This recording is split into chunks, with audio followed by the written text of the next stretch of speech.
sebuah kalimat jaminan dari beliau, khairukum khairukum li ahlih wa ana khairukum li ahli.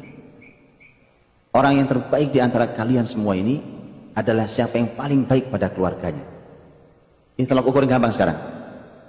Jadikan ini sebagai sebuah tolak ukur, salah satu tolak ukur. Ternyata salah satu tolak ukurnya, karena di dalam hadis lain Nabi katakan tentang Quran, bahwanya khairukum man ta'allamal Quran wa 'allama, tentang Quran. Tapi lihat, salah satu tolak ukur yang lain, orang terbaik di antara kalian adalah yang berbaik pada keluarganya. Ukurnya mudah. Tanyakan pada keluarga saya, siapa saya? Tanyakan pada keluarga Anda, siapa Anda? Apa posisi Anda? Mungkin posisinya suami, mungkin istri, mungkin ayah, mungkin ibu, mungkin kakek, mungkin nenek. Tanyakan, apakah kita orang baik di keluarga? Kata Nabi, orang terbaik adalah yang paling baik pada keluarganya.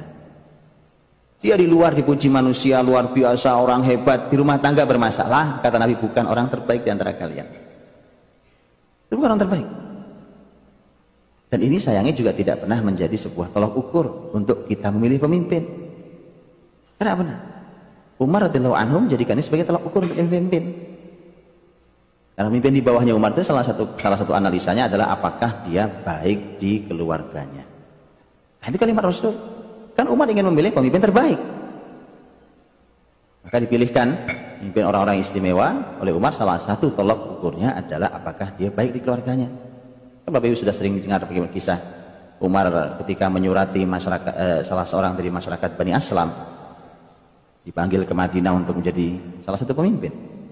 Begitu datang ternyata orang itu kaget melihat Umar. Semua orang, siapa tidak tahu Umar radhiyallahu anhu. Umar orang yang luar biasa, orang yang soleh, berilmu di level paling tinggi saat itu. Sahabat Nabi SAW, berapa banyak pujian Nabi tentang Umar. Dan jangankan hanya itu, bahkan musuhnya Persia, Romawi selesai di tangan Umar radhiyallahu anhu. Maka kaget sekali ketika dia menjumpai Umar lagi bermain. Bayangan dia orang sebesar itu tidak pernah guyon bermain sama anak-anaknya, sama cucunya. Maka dia kaget dengan keluarganya, Umar lagi bermain sama anak kecil. Bayangan dia orang sekelas Umar. Makanya suka ada orang punya persepsi salah tentang sebuah rumah tangga. Kalau orang itu kalau orang besar, pemimpin, orang soleh, orang berilmu, itu bayangan dia kalau di rumah ya nggak bisa senyum, ya nggak bisa bercanda, itu bayangannya. Itu salah. Itu salah. Makanya orang itu salah persepsinya, sehingga muncul pertanyaan aneh dari orang itu. Muncul pertanyaannya, Anda bermain juga sama anak-anak? Pertanyaan aneh. Saking kagetnya dia, muncul pertanyaan aneh. Maka Umar pun mengeluarkan pertanyaan sebagai sebuah jawaban. Kata Umar, memang kamu tidak punya anak? Loh, kok apa yang aneh? Seorang ayah bermain dengan anaknya, menciumi anaknya, ini salah yang mana? Ini sudah benar semua. Ini on the track, Pak, ya. Kalau dia salah di mana? Dia katakan, saya punya anak, tapi saya tidak begini. Saya tidak cium mereka segala macam. Persis peristiwa ini terjadi di zaman Rasul pada Aqra' bin Habis. Dalam hadisnya sahih. Umar katakan, oh begitu? Kalau begitu, kalau kamu tidak pernah, kalau kau tidak punya rasa kasih sayang yang cukup pada keluargamu, maka pasti kamu lebih tidak sayang pada umat yang akan kau pimpin. Sederhana tolak ukurnya.